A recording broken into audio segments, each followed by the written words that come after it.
ইরানের পরিণতি কি সেই সাদ্দামের ইরাকের মতোই হতে যাচ্ছে, নাকি খামেনির হুঙ্কারে এবারও পিছু হটবে আমেরিকা? ইরাকের সাবেক প্রেসিডেন্ট সাদ্দাম হোসেনের পতন ঘটানোর আগে মধ্যপ্রাচ্যে যেভাবে আমেরিকা ধাপে ধাপে সামরিক প্রস্তুতি নিয়েছিল, বর্তমান পরিস্থিতি ভয়ঙ্করভাবে সেই স্মৃতি কিন্তু ফিরিয়ে আনছে।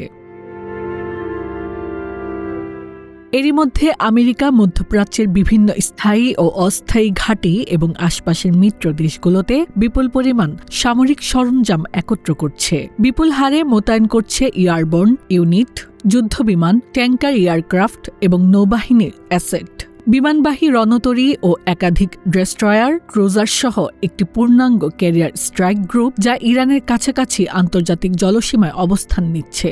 মার্কিন প্রেসিডেন্ট ডোনাল্ড ট্রাম্প দাবি করেছেন ইরানের দিকে একটি বিশাল নৌবহর এগিয়ে যাচ্ছে, যা প্রয়োজনে ব্যবহার হবে।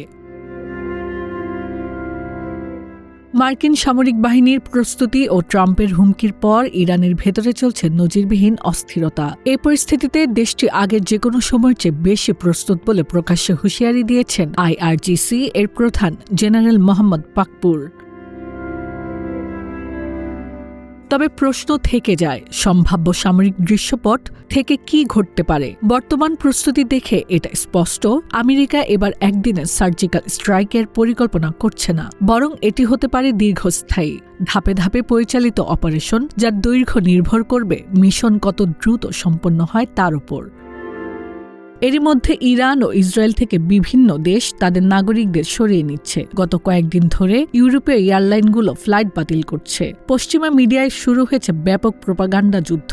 মূলত নানা কায়দায় ইরান দখলে নিতে ব্যর্থ হয়ে এখন সামরিক ও মনস্তাত্ত্বিক চাপ একসাথে প্রয়োগ করা হচ্ছে। সব মিলিয়ে ইরানের দিকে ইসরায়েল সহ আরব দেশগুলো থেকে মাকড়সার জালের মতো এগিয়ে আসা এই বিমানবাহী রণতরী ও যুদ্ধজাহাজের বহর কেবল শক্তি প্রদর্শন নয়, এটা একটি স্পষ্ট বার্তা। গবেষকরা বলছেন, এমন প্রস্তুতি ইতিহাস বদলে দিতে পারে। তবে দেখার বিষয়, কে বদলাবে এই ইতিহাস, ইরান নাকি আমেরিকা? হাসনা আক্তার, দিনকাল ডিজিটাল।